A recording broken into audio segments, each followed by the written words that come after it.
Halo semuanya, Assalamualaikum warahmatullahi wabarakatuh. Selamat datang di channel Ardian Saramiarno. Jadi pagi ini jam 7:57 teman-teman, hampir jam 8 ya. Hari Kamis tanggal 28 bulan 12 Desember tahun 2023. Bentar lagi tahun baru. Jadi ini masih acara mudik kemarin.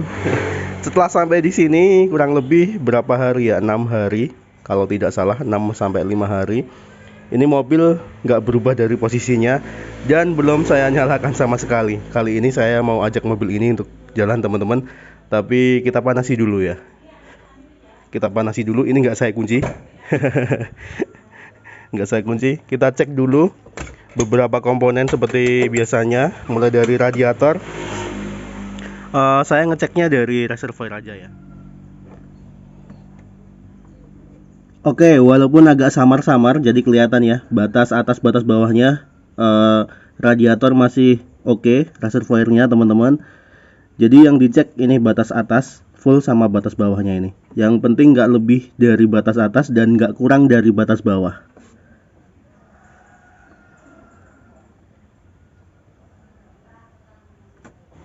Jadi sebenarnya ini posisi mobil agak miring ya, agak miring, jadi nggak begitu ideal kalau misal kita cek kondisi radiator ataupun oli. Yang jelas kalau misal kita mau mengecek kondisi radiator ataupun ketinggian oli, seharusnya mobil itu posisinya datar ya. Itu akan lebih bagus dan itu cuma saya ganjel ya. Dan untuk apa ya? Untuk mengantisipasi karena nggak saya naikkan handremnya. Handrem nggak saya naikkan, saya masukkan gigi ke posisi 1 teman-teman. Nah ini metode saya pada saat parkir biasanya seperti itu, biar tidak gelondor ya, tidak mundur. Karena di depan kita ini langsung jalan yang lumayan rame sih jalannya ini. Nih selalu saya kasih blok ya, blok atau ganjel. Kalau di sini saya kunci teman-teman. Kita buka. Untuk minyak rem kita cek kondisi. Nah, minyak rem kondisinya masih oke, normal, masih penuh, gak berkurang. Minyak rem juga ada batas minnya dan maxnya, batas bawah, batas atasnya. Sama, gak boleh kurang dan gak boleh lebih. Untuk oli sekalian kita cek ya, biar afdol. Walaupun ini miring sih kondisinya. Nih olinya di sini. Selain dicek ketinggiannya, ini masih di batas aman teman-teman, karena kondisi miring ya, batas bawah batas atasnya. Selain dicek ketinggian olinya, teman-teman juga cek kondisi olinya, warnanya terutama. Kalau semisal mobil sudah tua itu, jangan sampai warnanya berubah menjadi kayak kopi susu, karena itu indikasi kita akan turun mesin. Oke, udah normal semuanya. Saatnya kita panas. Sebelum memanasi mobil, kita netralkan dulu. Lalu kita putar kunci kontaknya. Oke, kita injak pedal gas 3 kali. 1, 2, 3. Lalu kita starter. Ini masih kita tahan pedalnya. Bismillahirrahmanirrahim. 6 hari, 5 hari nggak hidup sama sekali, aman teman-teman. Yang jelas kondisi aki harus bagus kondisinya dan juga jangan terlalu banyak ya aksesoris-aksesoris yang bisa menghabiskan baterai daya. Ini masih on tipnya, untuk jamnya ini masih on standby begitu walaupun mobil kondisi mati. Nah seperti hal-hal kecil seperti ini biasanya yang membuat aki itu cepat tekor. Kalau misal akinya sudah lemah, ini bisa jadi kayak semacam Dracula ya, jadi harusnya terbuang sia-sia. Oleh sebab itu, bagi teman-teman yang ingin menambah aksesoris, perlu diperhatikan hal-hal semacam itu ya, baik itu di bagian head unit ataupun di ampli, ataupun kalau misal ada tambahan power ya, itu biasanya yang bikin ataupun menyedot baterai dan aki cepat tekor. Ataupun ada aksesoris lain yang sebenarnya kita sudah mematikan kontak kunci begitu, tapi dia masih menyedot energi dari baterai aki. Oke, ini saya tahan di angka 1000 rpm. Ini saya masih injak pedal gas ya. Nggak tahu kenapa saya lebih seneng sih menggunakan sendal jepit seperti ini teman-teman, karena fleksibel ya, fleksibel sekali sendal jepit itu. Dari awal pertama kali belajar mobil saya sudah menggunakan sendal jepit sih, walaupun dulu awal-awal agak kesulitan karena sendal jepit ini kondisinya lentur sekali teman-teman. Adakah yang sama menggunakan sendal jepit? Lebih enak aja. Tapi kebanyakan yang saya perhatikan itu teman-teman saya itu banyak yang lepas sendal ya, udah kayak mau masuk masjid aja. Peace. Ini kita tunggu sampai mobil benar-benar panas dulu, baru kita nanti bawa keluar begitu teman-teman. Yang jelas pada saat menghidupkan mesin dan setelah mesin menyala, jangan sekali-kali ya, apalagi mobil yang sudah tua seperti ini, sesuai dengan petunjuknya kita tidak diperkenankan untuk menginjak pedal gas.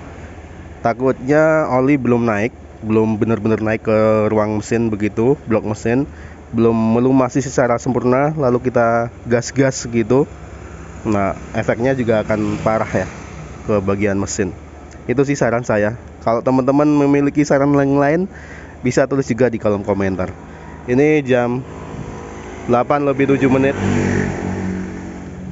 Kayaknya ada tanda-tanda mau hujan sih, tapi nggak tahu juga karena kondisi matahari terik di atas. Agak sedikit terselimuti awan sih teman-teman, tuh terutama di bagian utara sana. Jam 8:09 teman-teman. Ini mobil juga sudah stasioner RPM nya di angka 800-an RPM ya, 900-an RPM. Ini kita matikan aja. Oke, udah cukup kita panasi. Dan barangkali teman-teman ada yang masih kesulitan untuk menghidupkan mesinnya, kita bisa sharing-sharing di sini juga. Yang jelas kalau misal mobilnya masih standar ya. Jadi kalau Zebra ataupun Espace itu banyak banget variannya teman-teman, mulai dari S89, S88, terus itu yang masih jet ya, S91, S92 dan S93.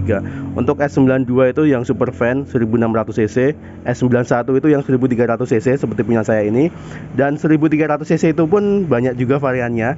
Karena antara keluaran pertama seperti punya saya ini dan keluaran terakhir itu pasti ada penyesuaian ya, ada perbaikan-perbaikan seperti itu. Yang 1300 cc keluaran 2006 itu bahkan untuk membuka tutup tangki ini sudah ada tuasnya di bawah jok. Dan ini keluaran pertama, jadi masih manual sekali. Untuk vakumnya juga masih standar, beda dengan yang 1600 cc. Apalagi yang sudah injeksi ya.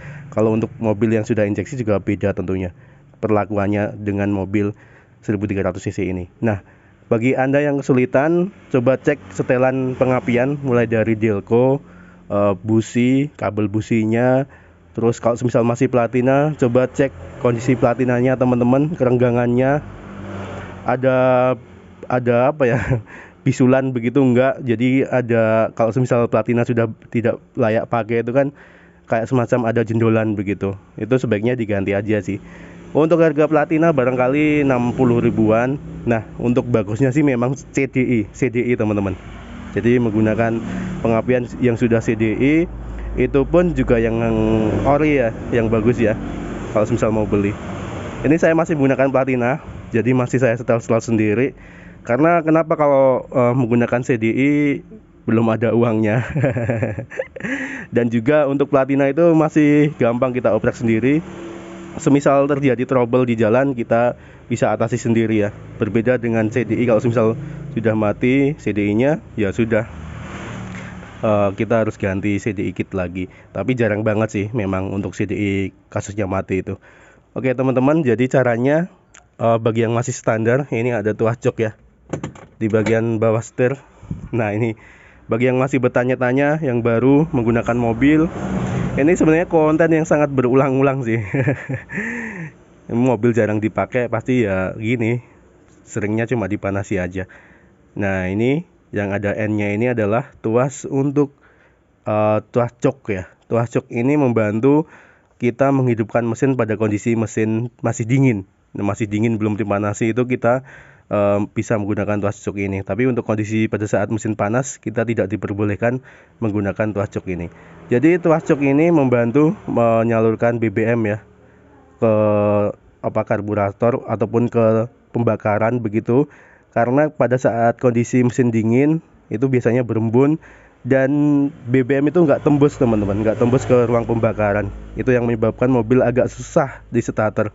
Bahkan harus kita kocok-kocok ya agar si BBM-nya itu dia masuknya maksimal begitu. Itu barangkali ya masukan dari saya. Gunakan tuah jok dan juga sesuaikan dengan petunjuk yang ada di sini. Ini kan ada petunjuk untuk menghidupkan mesin ya. Saya sudah banyak bikin videonya, barangkali teman-teman juga sudah bosan ya tentang video yang saya buat ini. Yang jelas mobil Daihatsu Zebra ataupun Espas ini sama dengan mobil pada umumnya. Barangkali ada teman-teman yang belum paham dengan apa yang saya jelaskan tadi. Kok nggak begitu lengkap cara menghidupkan mesin mobil pada kondisi mesin dingin ataupun panas. Teman-teman bisa cari video saya yang lama-lama, itu sudah banyak banget mengulas bagaimana cara menghidupkan mesin mobil Daihatsu Zebra ataupun Espas ini. Nah, bagi yang bertanya-tanya saya menggunakan spion apa, jadi ini di sebelah kanannya ini ada mobil Toyota Avanza tahun 2009, teman-teman, 2009-2010 ya nicknya. Ini spion yang saya gunakan seperti ini modelnya, sama persis. Itu sama persis ya, karena memang ini copotan. Jadi itu teman-teman, lama nggak dipakai, mobil ini memang jarang sekali digunakan, aman-aman aja. Akinya nggak tekor ya. Jam 8 lebih 17 menit saya sudahi video ini. Terima kasih bagi Anda yang sudah menonton sampai akhir. Jangan lupa klik like jika Anda menyukai video ini, subscribe bagi yang belum, dan nantikan terus video saya selanjutnya. Terima kasih. Wassalamualaikum warahmatullahi wabarakatuh. Ini bentar lagi ganti plat nomor nih, ganti nomor juga.